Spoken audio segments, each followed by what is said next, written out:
బ్రాహ్మణ సేవావాహిని ఆధ్వర్యంలో శ్రీ జయగిరి లక్ష్మీ నరసింహస్వామి దేవాలయంలో దాదాపు 200 మంది బ్రాహ్మణ కుటుంబాలకు నిత్యావసర సరుకులు పంపిణీ చేయడం జరిగిందని బ్రాహ్మణ సేవావాహిని అధ్యక్షులు రఘుకిరణాచార్యులు తెలిపారు.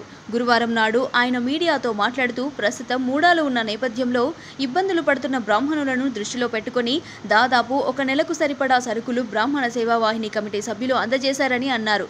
ముఖ్యంగా చిన్న చిన్న పూజా కార్యక్రమాలు, జపాలు, సహాయానికి వెళ్లే పురోహితులకు, వంట కార్యక్రమాలకు, నిత్యం వంటలు చేసుకునే మహిళలకు ఈ నిత్యావసర వస్తువులు అందజేయడం జరిగిందని అన్నారు. బ్రాహ్మణులకు ఏ సమయంలో ఎలాంటి ఇబ్బంది వచ్చినా సేవ చేసేందుకు తమ బ్రాహ్మణ సేవావాహిని సైన్యం ముందుంటుందని తెలిపారు. ఈ కార్యక్రమంలో ఆలయ ఈవో రమాదేవి, బ్రాహ్మణ సేవావాహిని ముఖ్య ప్రధాన కార్యదర్శి వెంకటేశ్వర శర్మ, ప్రధాన కార్యదర్శి అభిషేక్ శర్మ, సహాయ కార్యదర్శి సందీప్ శర్మ తదితరులు పాల్గొన్నారు.